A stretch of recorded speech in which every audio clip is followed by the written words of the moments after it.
रोटी रोटी कहने से तुम्हारा पेट नहीं भर जाएगा, लेकिन राम राम कहने से जन्म जन्म की भूख न मिट जाए तो मुझे बता दो।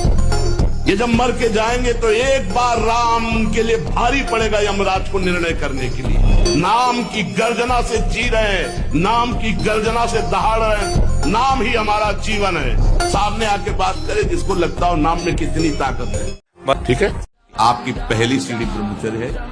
यदि आप ये हस्त क्रिया या किसी भी तरह से गंदी आदतें पूर्व संस्कारवश कुसंगवश हैं तो आप छोड़ हिम्मत कीजिए, एक बार जलिए, एक बार नियम लीजिए। मैं ऐसा नहीं, खान पान कीजिए और सोने का एक निश्चित समय रखिए। सोने जा रहे हैं और आराम से दरवाजा बंद किए और लेट गए और मोबाइल हाथ में, सर्वनाश की स्थिति आप में आ ही जाएगी। क्योंकि एकांत में मन बहुत बलवान होकर इंद्रियों के साथ भोगों का चिंतन करता है। ये बिल्कुल सावधानी रख लीजिए। पहला काम, कमरे में जब जाओ स्विच ऑफ कर दो। बिल्कुल जैसा कहें, माला उठाओ या कोई महापुरुष का चरित्र उस समय पढ़ो, वो आपको थप्पड़ की तरह लगेगा। और चरित्र पढ़ के उसी के चिंतन करते हुए सो जाओ, या माला लेकर के जब करके जब नींद आए तब सो जाओ। कोई ऐसी चेष्टा मत करो जो तुम्हारे उत्साह को, तुम्हारी जीवनी शक्ति को नष्ट करके नरक का ब्रह्मचर्य ही परम। बहुत अच्छा कार्य करो। ब्रह्मचारी को काजू बादाम पिस्ता हलवा रबड़ी रसगुल्ला की नहीं आवश्यकता है, प्रार्थना मान लीजिए, नहीं जरूरत है। वो अपने आप में एक महान बल धारण किए हुए है। आपको ठीक प्राणों का पोषण करने के लिए उतना जल, उतना अन्न, उतना पौष्टिक आहार देना है जिससे हमारा मन हमारे कार्यों में हमारे अनुसार चले। बहुत नमकीन, लाल मिर्च, गरम मसाला, कचौड़ी, पकौड़ी, बहुत मिठाई, चाय, काफी, प्याज, लहसुन, ये इंद्रियों को भयंकर चंचलता प्रदान करते हैं और वीर शक्ति का नाश करने में बहुत इनका योगदान है। हम सबसे कहते हैं, जैसे राजा के नष्ट होने पर संपूर्ण सेना बंदी बना ली जाती है, ऐसे ही शरीर का राजा है ब्रह्मचर्य वीर। इसके नष्ट होने पर हर इंद्रिय, हर नस नाड़ी पराजित हो जाती है।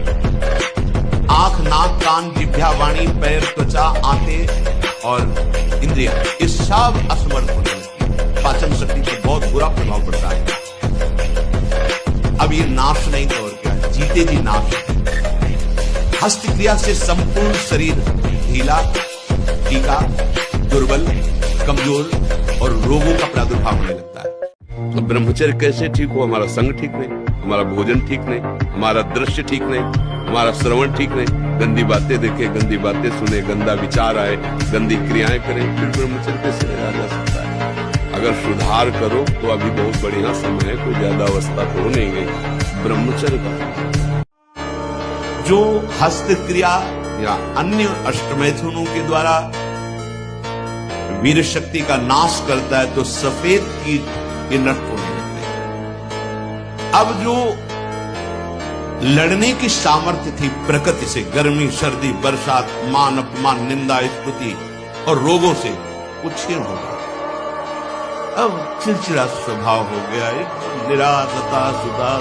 अब क्या करें, शरीर नष्ट कर दें, वो डिप्रेशन में पहुंचने लगे। समझो, अधिकतर हमारी दुर्दशा हो रही है। ध्यान देकर सुनना, अगर वो शुभ जो रोगनाशक सफेद है वीर आप नष्ट नहीं करते तो इतने बलवान हो जाते हैं कि एक बार विष को भी वो पचा डालेंगे, इतनी उसमें सामर्थ्य है, आपकी हानि नहीं होने देंगे। अब हस्त में तुम तो नहीं करते? अब 1 महीना हो गया, मतलब पुनरावृत्ति हो गई थी, वो भैया ने मुझे गलत सलाह दे दिया। अब अभी दिमागी स्तर ठीक नहीं, क्या हमारी बात का असर पड़ेगा? क्योंकि हमारी सारी हम नहीं करेंगे, आपकी एकदम वाड़ी टेढ़ी करेंगे। अरे तुम फिर हमारे पक्के दोस्त हो जाओगे। बस अब राधा राधा जपो, करना मत, ठीक है? पर कुछ गलत अभी पहले स्वस्थ हो जाओ, फिर पढ़ाई भी कर लेना, ठीक है? देखो बच्चा, तुम बहुत अच्छे बच्चे हो, तुम्हारे बड़े भाग्य हैं, तुम आए ना यहाँ, अब तुम सब ठीक हो जाएगा। पर राधा राधा जपो, वो करना मत जो गंदी बात है, और जहाँ तुम्हें मानसिकता परेशानी हो तो आ जाना तुम, ठीक है? शरीर के भीतर जो मनोवाह जी, मैंने हॉस्टल में कक्षा वीर है, जो एक मन अन्न खाने के बाद एक बार बच्चा पैदा करने की सामर्थ्य वाला वीर अंदर आता है। और हमारे कहीं वीर की थैली नहीं है, कहीं भी नहीं है। जैसे पित्त की थैली होती है, ऐसे वीर की थैली थोड़ी है। एक मनोवाह नाड़ी है, वो रक्त की मथानी है। जिस समय हम काम वेदना और चेतना से युक्त होते हैं, वो मंथन करके पूरे शरीर से, जब वीर शक्ति शरीर से निकलेगी तो पूरी नस नाड़ियों में तनाव होगा और वो शक्ति बाहर वो खोखला कर देती है। ये हस्त मैथुन खोखला कर देता है, हड्डी तक की शक्ति निकाल देता है। और कमर दर्द होना, माथा दर्द होना, ज्यादा विचार करने की सामर्थ्य न रह जाना, स्मृति न रह जाना, आज पशुता बढ़ रही है, पशुता बढ़ रही है। ये क्या हो रहा है? ये जो व्यवहार बन रहा है कि कैसे बढ़, वो इतने में ही केवल टिके रहेंगे। अब हमें ये उत्तर दीजिए, वो जो 4 बॉयफ्रेंड ब्रेकअप करके 5वें के साथ है, वो जब उसका एक किसी पति के साथ ब्याह होगा या वो किसी 5 लड़कियों से मिल चुका है, उसका जब एक से ब्याह होगा, क्या ये दोनों सही माने में पूरा जीवन निर्वाह कर पाएंगे? क्या इनकी तलाक बहुत जल्दी नहीं हो जाएगी? क्या ये व्यभिचार करते हुए दोनों एक दूसरे में मनमुटाव नहीं पैदा कर देंगे? क्या ये गृहस्थी हो पाएगी? क्या वर्ण संकरता रुक सकती है? क्या वो असक से कह सकता है कि मेरा बाप कौन है, मेरी माँ कौन है? आज का जो चरित्र चल रहा है, इसका अब कैसे धीरे धीरे घर की जो पवित्रताएं हैं, जिन बच्चों का पोषण करना चाहिए, उनका शोषण शुरू हो चुका है। क्यों? अब आप बोलिए, वो बालक किस काम का रह जाएगा? मैंने पिछली कर्म हुआ, अगर मैं अभी राधे राधे बोलूंगा तो खत्म हो जाएगी। बिल्कुल खत्म हो जाएगी, चिंता मत करो तुम। हम कह रहे हैं, हमारी बात पर विश्वास करो, है नहीं? जैसे बोर्ड में पूरा लिख दिया गया तो एक दस्तर नहीं होता, ऐसे करो पूरा मिट जाता है, नहीं मिट जाता, फिर हम नया लिखते हैं। ऐसे ही राधा नाम तुम्हारे पूरे गंदे लिखावट को अंदर से एकदम क्लीन कर देगा, मन को। अब अच्छे अच्छे संस्कार उसमें लिख लो। बिल्कुल पक्का समझना कि ये नाम क्या करता है, डिलीट करता है, समस्त अशुभ संस्कारों को नष्ट करता है। शास्त्रीय भाषा में दुर्वासना को मिटा करके सद्वासना को प्रकाशित करना, ये नाम का प्रभाव होता है। तो अब जैसे बच्चे हो तो ऐसा समझो बोर्ड पूरा हमने गंदी बात से लिख दिया, लेकिन जब उस पर उसको ऐसे करके क्या कहते हैं, हाँ, तो उसको जब हम ऐसे पोंछ दिया तो खत्म हो गया ना। तो नाम को आप समझो गंदगी बातें जो अंदर की है तो वो मुंह से निकल जाते हैं और फिर बाद में पछतावा होता है। फिर बाद में राधा राधा नाम का मुझे ये दर्द होता है कि मैं उस टाइम क्यों नहीं याद करता है। बिल्कुल, वैसे बहुत अच्छे बच्चे हो, पर इतनी, और यही तो मैं आश्चर्य होता है, इतनी अवस्था में बच्चों में गंदगी जो आ रही है, बहुत गलत। मुझे किसी दोस्त ने बताया। ऐसे दोस्त दुश्मन होते हैं। ये मनमानी आचरण जो आजकल समाज में विस्तृत हो रहे हैं ना, ये पतन, अशांति और पाप का कारण बनते हैं। ये बहुत हानिकारक है। तो बच्चा सावधानी से रहो, जो बचा है उसको संभाल लो। जीवन जैसे रक्त है, जब राखी बांधती है तो भाई तो माथा रखता ही है, चरण छूता ही है, पूज्य भाव रखना। ऐसे ही जननी सम जान है, ये सब भगवती अम्बा की अंश स्वरूप है। अगर हम स्त्री को, किसी भी स्त्री शरीर को देखकर भोग भावना करते, हमारा पतन निश्चित है। कोई क्रिया हो या ना हो, ये चिंतन वाली बात है, ध्यान रखें। किसी भी माता बहन को भोग बुद्धि से, जैसे शास्त्रों में कहा गया, नरकस्य नारी, बात है कि तुम्हारी भोग भावना जो नारी के प्रति है, ये नरक पहुंचा देगी।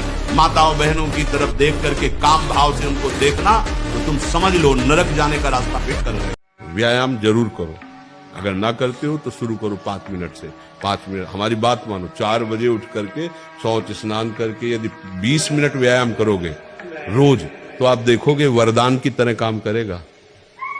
दवा कोई वर्जिश से बेहतर नहीं, नुक्शा है कम खर्च, बाला नसेन शक्ति बढ़े, फुर्तील है, चोट न अधिक पिराए, अन्न पचे चंगा रहे, कसरत सदा सा। किसी भी माता बहन को इसके अलावा जहां भी दृष्टि जाए, अपनी दृष्टि को सुधारना है। जैसे हम अपनी माँ के पास रहते हैं तो क्या भाव आता है? कोई गलत भाव तो दिया। अपनी बहन के साथ रहते हैं तो क्या गलत भाव आता है? तो राक्षस है जिसके अंदर गलत भाव है, वो मनुष्य थोड़ी है। सप्तम धातु वीर, एक मन शुद्ध सात्विक। कुछ दिनों बाद देखना बंद हो जाएगा, ऐसे चौंधियाने लगोगे, खड़े होने में चक्कर आएगा, कमर दर्द करेगा, पैरों में टूटन बनी रहेगी, दिमाग में टेंशन बनी रहेगी, पढ़ोगे तो कुछ याद नहीं रहेगा, स्मृति नष्ट होने लगेगी, एक नास्तिकता छा जाएगी, फिर एक जीवन भार लगेगा, फिर नशा में उतर जाओगे, फिर तो बस गए। तुम हस्त मैथुन के लिए अपने हाथों को संयम में रखो। नहीं, आप सच्ची मानिए, यदि आप हस्त मैथुन करेंगे नई अवस्था में, तो ब्याह होने के बाद आप गृहस्थी लायक नहीं रहेंगे, संतान उत्पन्न करने लायक नहीं रहेंगे, आपकी क्षमता नहीं रहेगी। बच्चा सारा खेल उसी का है। जब वीर है वो बल है, वो छीन हो गया तो मतलब तुम्हारी कमर दर्द करेगी, तुम्हें चक्कर आएगा, तुम्हें घबराहट पैदा हो जाएगी, कोई कार्य करने की इच्छा नहीं होगी, तुम्हारी जरा सी बात सोच करके तुम घबरा जाओगे कई तरह, और लघु शंका को बैठोगे, जरा सा स्पर्श करोगे वीर निकल जाएगा। आपकी दुर्गति हो जाएगी। प्राणायाम के द्वारा प्राणों का संयम, शरीर को व्यायाम के द्वारा स्वस्थ, आसनों के द्वारा वश में कर लेना, आहार के द्वारा पवित्र बुद्धि करना, इंद्रिय भोगों का दृश्य श्रवण संभोग इनसे दूर रहना, इंद्रिया पवित्र, तब जाके वीर ऊर्ध्वगामी होता है। उसे कहते हैं अखंड ब्रह्मचारी। आपका भजन ठीक चल रहा है, आपकी साधना ठीक चल रही, तो ये 10 लक्षण प्रकट होने चाहिए उसके जीवन में। कोई कितना भी गुस्सा दिलाए तुम्हें गुस्सा ना आए तो समझना अब हमारा परमार्थ पर कुछ हो रहा है, हमारा भजन ठीक चल रहा है।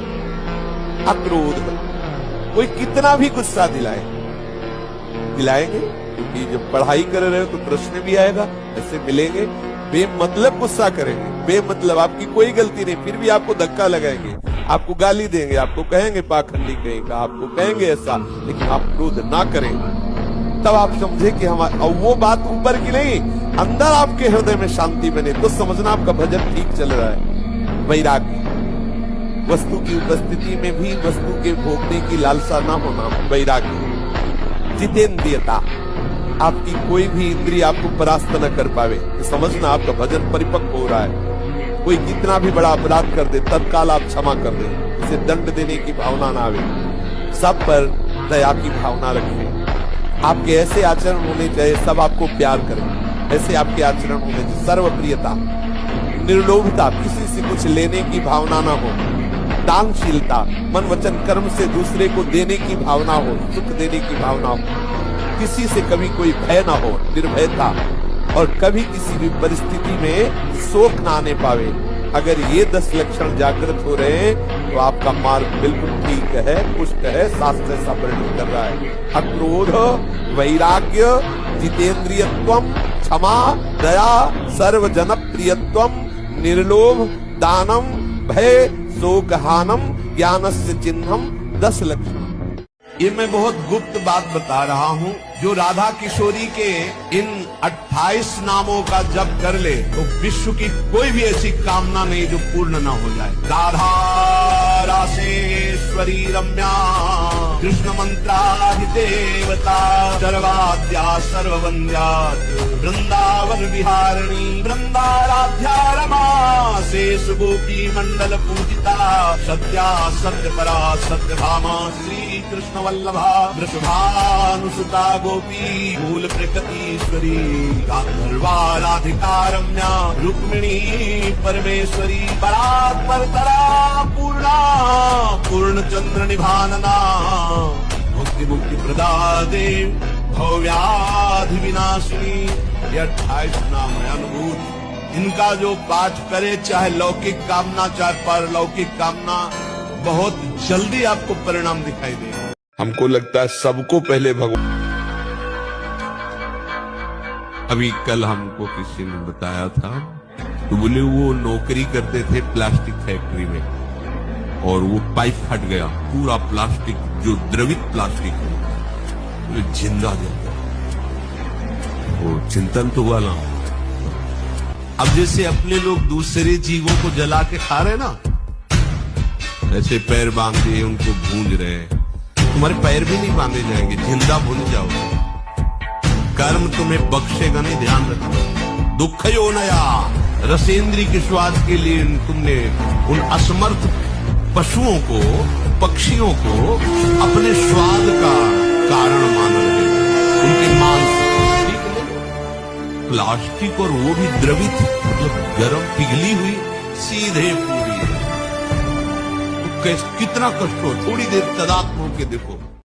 अगर नाम जप नहीं है तो तुम मंदिर बना लो, तुम दान पुण्य कर लो, फिर तुम्हारा जन्म होगा, 1 करोड़ का मंदिर बनाओगे, 50 करोड़ की व्यवस्था कर देगा ठाकुर, लेकिन ठाकुर मिलने वाला नहीं। अगर भव समुद्र से पार होना है तो नाम जप करो, और आपके पास यदि 4 रोटी है, 2 तुम पाओ, 2 दूसरों को पका दो। स्वयं महाराज ने द्वारिकाधीश से कहते हैं, जब दानियों में चर्चा चलेगी तो मेरा नाम जरूर आएगा। महाराज ने, जानते हो क्या बने थे? कुआं का गिरगिट बन करके पड़े हुए थे द्वारिका में, भागवत में पढ़ लेना। और नाम जापक जीवन भर वैश्यागमन किया, अंतिम समय पुत्र के बहाने नारायण बुलाया, और नारायण नाम से परम पद को प्राप्त किया। राधे राधे महाराज जी। महाराज जी, मुझे आज से ठीक 2 साल पहले आज ही के दिन भगवान के आगे पूर्ण समर्पण हेतु गलती से भगवत प्राप्ति हो गई। मतलब भगवान के आगे समर्पण किया तो गलती से इनको भगवत साक्षात्कार या प्राप्ति आप जो भी समझ लें वो हो गई। और ये तब हुआ जब आपकी एक रील देखी जिसमें कृष्णाय वासुदेवाय मंत्र के बारे में आपने बताया, इसका जाप करो। तो तुम्हें बड़ी आश्चर्य की।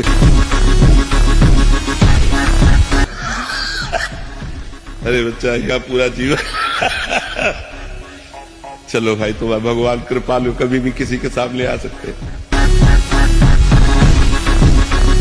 प्रणाम हो बच्चा। तो क्या करे बच्चा, तुम्हें तो भगवत प्राप्ति हो गई, तुम तो पूर्ण हो गई। सवाल नहीं, सवाल नहीं रहता। भगवत प्राप्ति के बाद सवाल नहीं रहता। ब्रह्म भूता प्रसन्नात्मान सोचति न कांक्षति समा सर्वेश भूतेषु मद भक्तिम लभते पराम। जिसे ब्रह्म की अनुभूति, परमात्मा की अनुभूति हो जाती है, उसके अंदर कोई प्रश्न नहीं रहता, कोई चाह नहीं रहती, कोई भय नहीं रहता, कोई चिंता नहीं रहती, कोई शोक नहीं रहता। इसीलिए तो हंस दिए।